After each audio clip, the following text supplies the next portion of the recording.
Assalamualaikum warahmatullahi wabarakatuh. Perkenalkan, nama saya Zidana Mukti Rajendra. Dan pada kesempatan kali ini, saya ingin menjelaskan model caption 3 saya, yaitu Use Car Price Prediction for Syarah, yaitu sebuah company yang ada di Arab ya.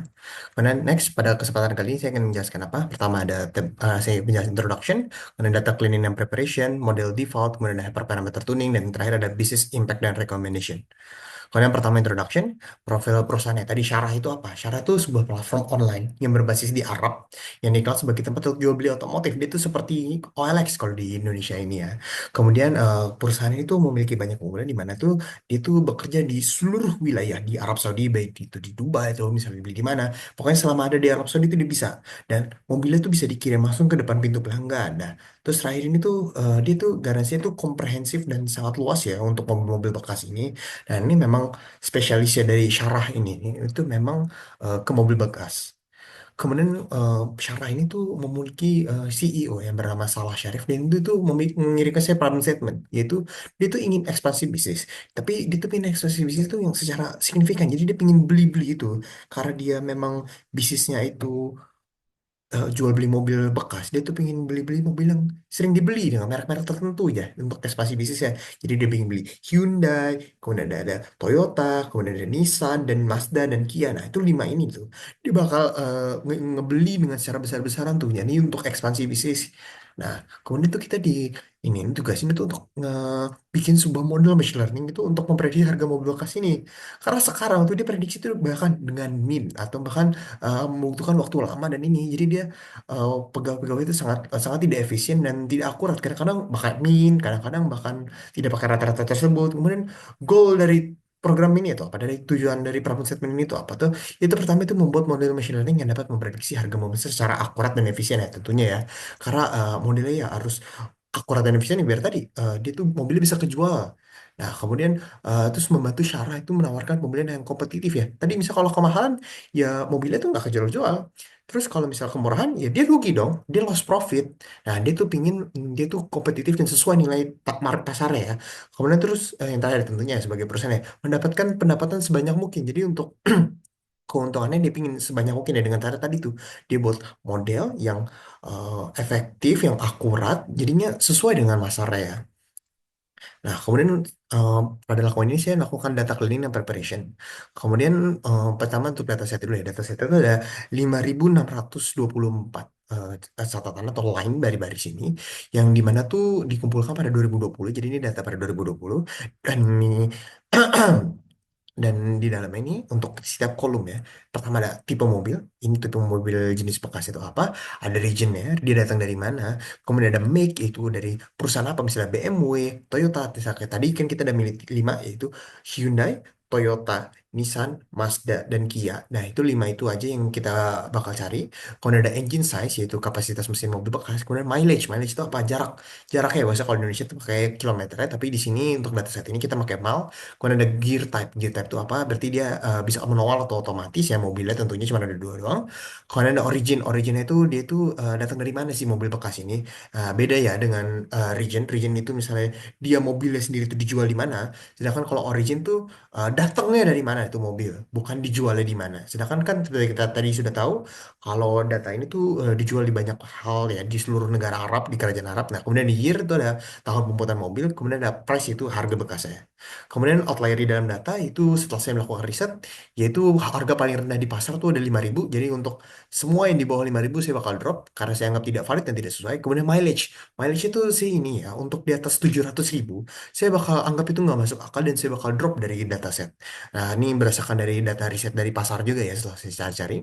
Kemudian untuk encoding dan scaling. Kemudian untuk encoding, bagian origin, gear type, dan make, itu saya melakukan one hot encoder. Kenapa? Karena one hotnya kan datanya ini kan dikit ya, unique value-nya di mana origin itu cuma ada tiga, gear type juga cuma ada dua, yaitu otomatis dan uh, automatic dan manual. Kemudian ada make tadi cuma ada lima. Nah kemudian beda misalnya kalau region sama type itu ada banyak. Jadi makanya Di sini aku pakai binary encoder karena apa? Kalau type ini kan kayak misalnya untuk Toyota, Toyota tuh di sini ada Land Cruiser ada lagi Land Cruiser 70, Land Cruiser apa, Land Cruiser LX, Land Cruiser apa, dan Camry. Jadi untuk setiap tipe ini itu ada banyak banget. Jadi makanya nggak cocok ketika pakai one hot, dimana jadi kebanyakan lah datanya. Jadi makanya di sini untuk region and type aku dikasih binary encoder karena banyak banyak banget. Kemudian untuk option, option di sini aku pakai ordinal karena apa? Kita kan di sini prediksi untuk harga mobil. Seperti kita tahu ya, kalau misalnya mobil ketika opsinya atau misalnya pilihan yang dibayar tambahan itu makin banyak ya seharusnya makin mahal ya. Berarti ketika full berarti semua opsi dibeli sama dia, dia bakal lebih mahal. Kemudian ada semi full dan juga standar. Standar berarti dia STD ya, nggak ada apa-apa, nggak ada tambahan apa-apa, makanya harganya paling murah dibanding full atau nggak setengah full opsinya. Kemudian untuk model default, ya ini di sini mencoba beberapa model, banyak model. Pertama untuk model linear, itu ada linear regression, ridge sama lasso. Ya ini seperti kita lihat ya, untuk performanya memang kurang baik ya untuk semuanya. Untuk model-model linear ini, kemudian next. Untuk model non-linear, nah ini ada lumayan bagus sih sekarang nih. Ada gradient boosting, K-nearest neighbor, kemudian ada decision tree. Nah ini dari semua ini kalau dari slide ini tuh kelihatan ya, ada satu yang mencolok sih menurut saya. Di sini ada decision tree, di mana untuk data training, data set pas training itu sangat overfit di mana pada testing 19 sedangkan pada training itu dia 0,0021%. Nah, ini tuh sangat-sangat overfit ya bisa dibilang. Kemudian next. Kemudian ini ada hasil untuk model linear 2, non-linear 2. Itu pertama saya menggunakan XGBoost, Random Forest, dan SVR.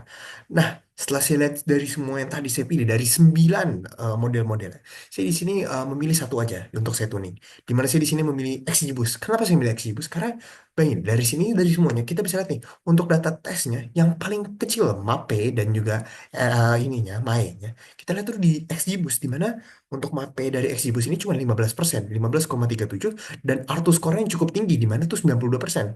Nah, begitu juga untuk RMSPE-nya ya.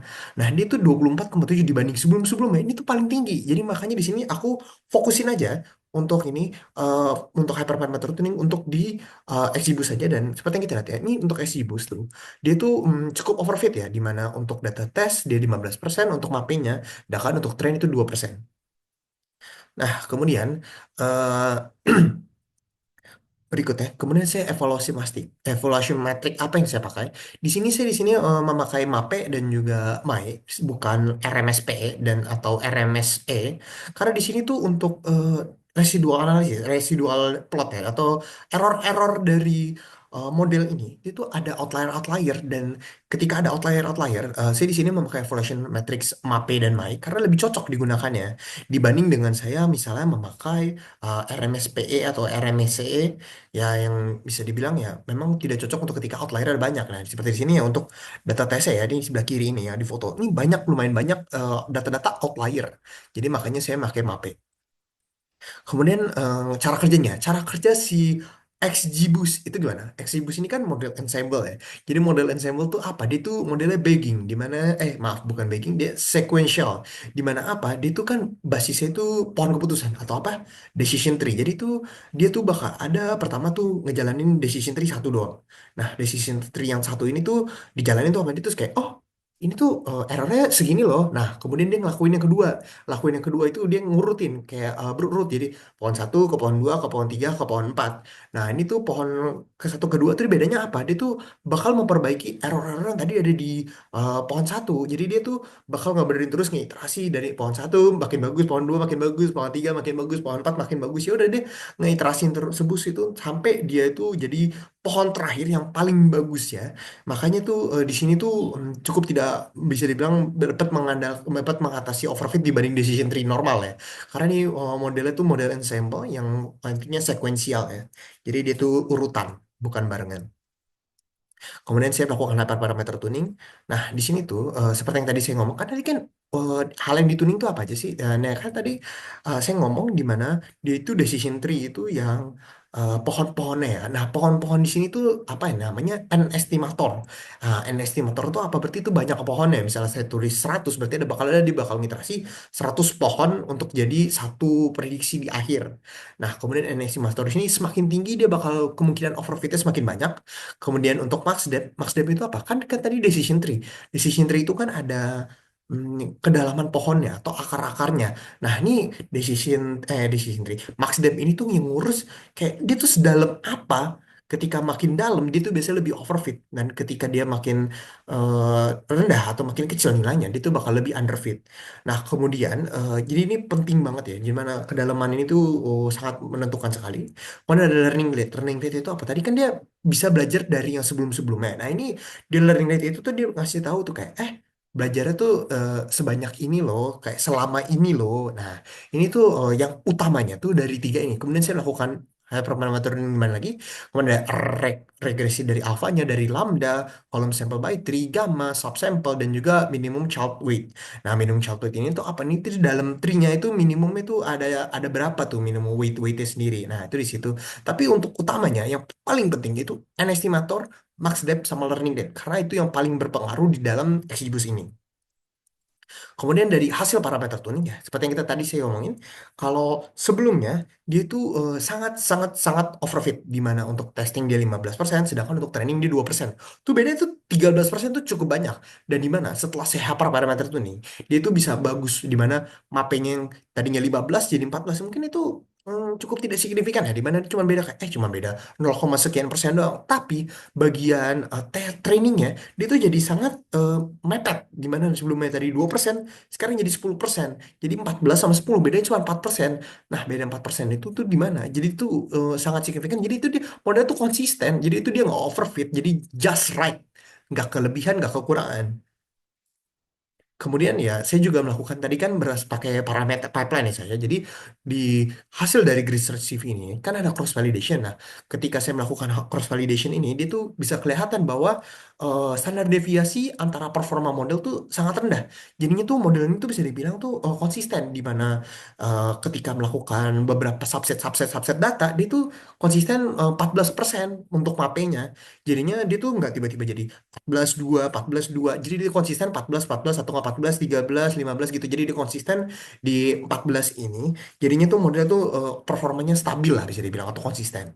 Kemudian ya, untuk residual analisisnya dari analisis kedua scatter plot ini, untuk residualnya atau errornya, ini kita lihat nih bahwa model ini tuh memiliki homoskedasitas ya, ya, bukan heteroskedasitas, yaitu variansi residual ini konstan di seluruh nilai prediksi. Nah, ini baik banget ya, di mana itu bener-bener nggak ada polanya untuk errornya, jadi kayak ya udah memang penting ya, sehingga model ini tuh bisa diandalkan dan interpretasi lebih akurat. Kemudian ada untuk sharp value. Sharp value-nya itu apa? Jadi value pertama yang penting ya, ini 6 engine size. Maksudnya tuh apa? Ketika ukuran mesin makin besar, itu harganya bakal naik ya. Tentunya masuk logika ya. Ketika mobilnya misalnya 9 liter, pasti lebih mahal dibanding mobil yang misalnya 3 liter. Misalnya kayak masuk kayak Land Cruiser yang 9 liter lebih mahal dibanding Camry yang misalnya 4 liter doang. Kemudian ada number year, yaitu mobil baru atau nggak mobil yang umurnya rendah. Berarti itu harganya lebih tinggi ya. Masuk akal ketika mobil keluaran-keluaran baru kan emang lebih murah lebih mahal dibanding mobil-mobil lama. Kemudian ada One Hot Toyota, di mana dia itu berpengaruh positif ya. Harganya untuk jika mereknya Toyota dia itu bakal lebih mahal dibandingkan sebelumnya. Kemudian ada option, di mana bisa menaikkan atau menurunkan. Ini nggak masih agak rancu dikit, di mana kayak nggak bisa, belum tentu bisa naik, dibilangin naik terus. Kalau nah ini gara-gara bisa naik bisa turun. Kemudian mileage ya, mileage itunya ya, jika kilometer tinggi ya bakal harganya bakal turun. Kemudian ada kategori binary type 3, di mana eh, di mana dia tuh kayak sama ya, tidak tidak itu tidak naik atau tidak turun ya. Kemudian ada business impact dan recommendation. Kemudian seperti yang tadi saya bilang di awal, di mana tuh perusahaan ini tuh punya rule base, di mana dia tuh mengestimasi dengan rata-rata. Jika mengestimasi dengan rata-rata, kita bisa lihat nih di sini bahwa RMSPE-nya itu 110%, Artus score 0,15, MAI-nya 28.000, dan MAPE-nya 64.000. Namun ketika kita pakai model saya, di dunia RMSPE-nya itu menjadi 23%, dengan Artus score jadi tinggi banget ya. Jadi 0,92, kemudian MAE-nya jadi 83,22, kemudian ada MAPE-nya jadi 14%. Ini naik cukup signifikan ya, di mana bayangan Artus score dari 15% dari data dia bisa baca gitu loh, kayak varians dari data. Sekarang jadi bisa 92% tuh datanya dibaca nih sama model dengan baik tuh, direpresentasikan implementasiin. Kemudian dari Mae ya juga beda 20 ribu ya cukup besar. Nah, bisnis impact-nya itu gimana? Jadi ketika pakai rule base, dia itu bisa plus minus 28 ribu real. Nah, ini tuh resiko banget. Di mana apa? Dia itu bisa lebih mahal atau overpricing, atau lebih murah di mana underpricing. Jika terlalu mahal, mobil bakal sulit kejual ya. Logikanya masuk banget ya. Ketika terlalu lebih murah, tuh perusahaan kehilangan laba. Kenapa? Ketika itu loss profit kita. Tapi ketika kita pakai model saya, di mana tuh plus minus 8 ribu rial, di mana beda tuh 20 ribu rial. Itu sangat banyak ya bisa dibilang ya. Kemudian konklusi dan rekomendasi. Konklusinya adalah model machine learning ini tuh sangat menguntungkan dan sangat gampang dan sangat akurat dibanding dengan rule base-nya.